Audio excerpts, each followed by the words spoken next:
নমস্কার বন্ধুরা, সম্পা কিচেনে আপনাদের সকলকে স্বাগত। আজকে আমি আরেকটি নতুন রেসিপি নিয়ে এসেছি। কাঁচা আলু আর সুজি দিয়ে নতুন একটি রেসিপি। কাঁচা আলু দিয়ে সুজির একটা মুচমুচে রেসিপি বানাবো। তাহলে আমার পুরো ভিডিওটা আপনারা দেখতে থাকুন আমি কিভাবে বানাচ্ছি। এই রেসিপিটা বানানোর জন্য আমি আজকে নিয়ে নিয়েছি এখানে বেসন নিয়েছি, কালো জিরে আর গোটা জিরে নিয়েছি, এখানে হলুদ গুঁড়ো নিয়েছি, এখানে লঙ্কা গুঁড়ো নিয়েছি, এখানে চাট মশলা নিয়েছি, এখানে জিরে গুঁড়ো নিয়েছি আর এখানে লবণ নিয়েছি। এখানে একটা পেঁয়াজ কুচি করে নিয়েছি, 3টা আলু ছুলে নিয়েছি, এখানে রসুন নিয়েছি আর কাঁচা লঙ্কা কুচি নিয়েছি, আর নিয়েছি সুজি, আর লাগবে হচ্ছে আমার সাদা তেল।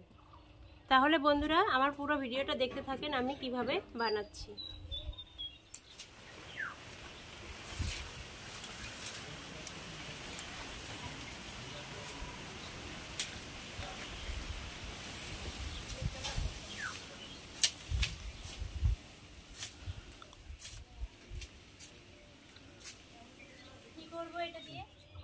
তাহলে বন্ধুরা পুরো রেসিপিটা দেখতে থাকেন আমি কিভাবে বানাচ্ছি। প্রথমে আমি আলুগুলো গ্রেট করে নেব।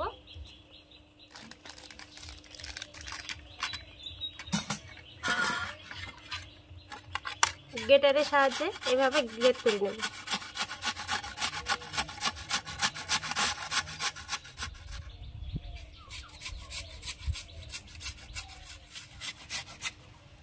এই মজাদার রেসিপিটা বন্ধুরা আপনারা বাড়িতে অবশ্যই বানিয়ে খাবেন। বিকেলে চায়ের সাথে এমনি শুধু মুখেও খাওয়া যায়। আলুগুলো আমার গ্রেট করা হয়ে গেছে। এখন ভালোভাবে 3-4 বার ধুয়ে নেব। আলুর মধ্যে যে কষটা থাকে সে কষটা থাকলে ভালো হবে না, মুচমুচে হবে না। তার জন্য 3-4 বার জল পাল্টে পাল্টে ধুয়ে নেব। এখন আমি এই বাটি দিয়ে 1 বাটি সুজি মেপে নেব। এই সুজিটা আলুর মধ্যে দিয়ে দেব, দিয়ে এই 1 বাটির জল দিয়ে দেব।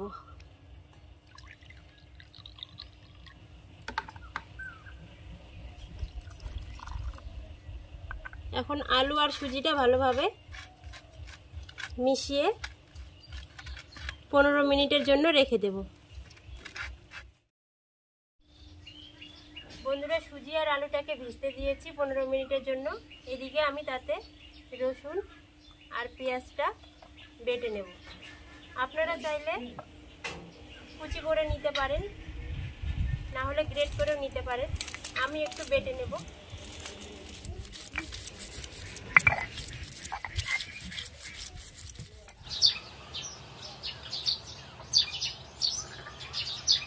বন্ধুরা আমার 15 মিনিট হয়ে গেছে। সুজিটা অনেকটা ফুলে গেছে, জলটা টেনে নিয়েছে। এখন আমি মশলাগুলো মিশিয়ে নেব। এখন এর মধ্যে আমি দিয়ে দেব বেসন। আপনারা চাইলে ময়দা ব্যবহার করতে পারেন, কিন্তু বেসন দিয়ে বেশি ভালো লাগে। আমি 2 চামচ বেসন দিলাম। এখন দিয়ে দেব একটু জিরে গুঁড়ো, একটু চাট মশলা গুঁড়ো, একটু শুকনো লঙ্কা গুঁড়ো, একটু হলুদ গুঁড়ো,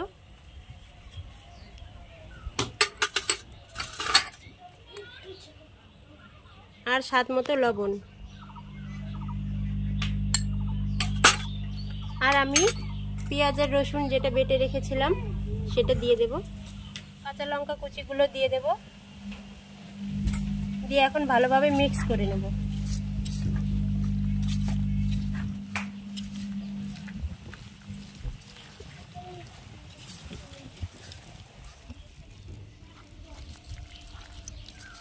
আমার মিক্স করা হয়ে গেছে। এটা এখন 2-3 মিনিটের জন্য রেখে দেব। তো বন্ধুরা এখন আমি উনুনটা ধরিয়ে নেব।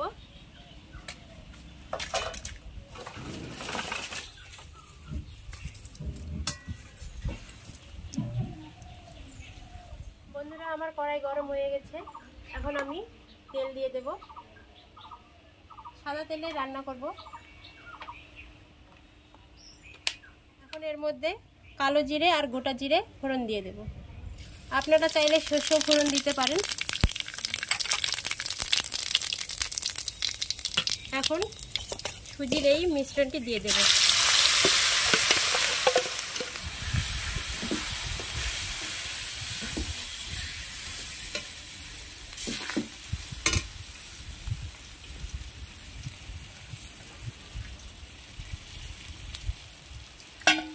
এই সুজির মিশ্রণটি দেওয়ার পর অনবরত নাড়তে থাকতে হবে, কেননা নিচে লেগে যাবে, লেগে পুড়ে যাবে। এইভাবে যখন ডো হয়ে যাবে তখন নামিয়ে নিতে হবে।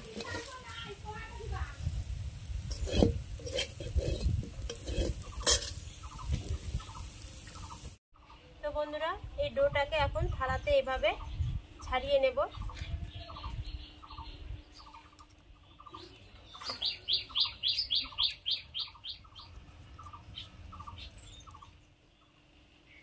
বন্ধুরা, আমার সুজিটা রেডি হয়ে গেছে। এভাবে 5 মিনিটের জন্য এখন আমি ঠান্ডা হতে দেব, তারপর পিস পিস করে কেটে নেব। হয়নি বাবা, আর একটু টাইম লাগবে। বন্ধুরা, আমার সুজিটা ঠান্ডা হয়ে গেছে। এখন পিস পিস করে একটা ছুরির সাহায্যে কেটে নেব।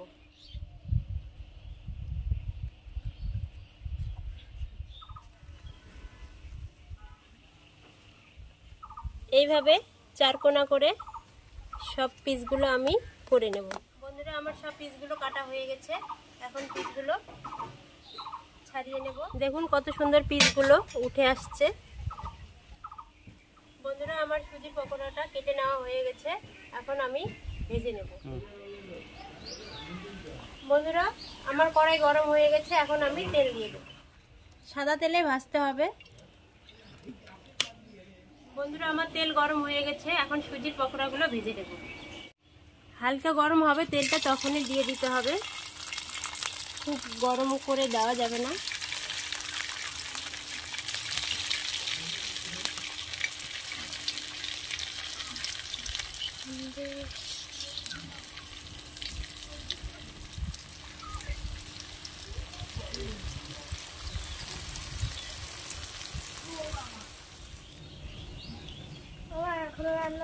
না হয়নি, এই তো দিয়েছি, হবে একটু পরে।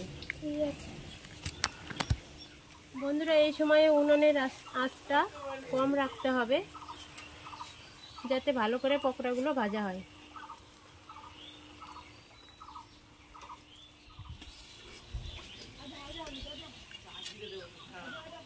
সুজির পকোড়াগুলোকে এখন আমি উল্টে দেব।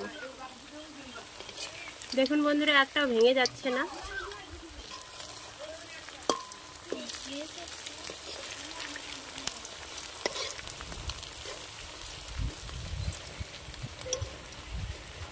সন্দেশের মতো লাগছে না গৌরব? সন্দেশ রান্না হচ্ছে আজকে।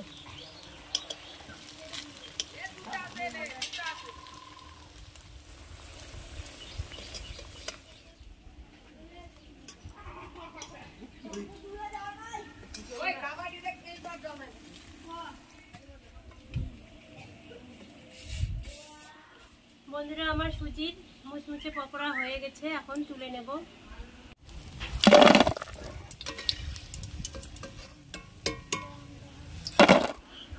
বাকি পকোড়াগুলো এখন আমি একই রকম ভাবে ভেজে নেব।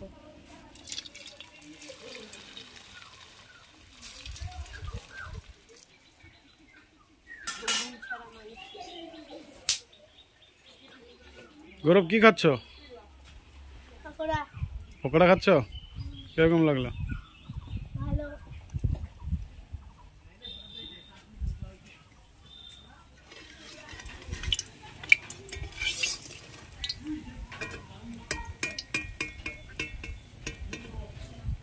বন্ধুরা, আমার সুজির মুচমুচে পকোড়া রেডি। এখন খেয়ে দেখবো কেমন হয়েছে। না তো বাবা, খেয়ে দেখ। বাড়িতে আপনারা অবশ্যই ট্রাই করে দেখবেন, খুব ভালো খেতে। হঠাৎ কেউ আত্মীয় স্বজন এলে বানিয়ে দিতে পারবেন চটজলদি। আমার ভিডিওটা যদি ভালো লেগে থাকে তাহলে আপনাদের ভালোবাসা দেবেন।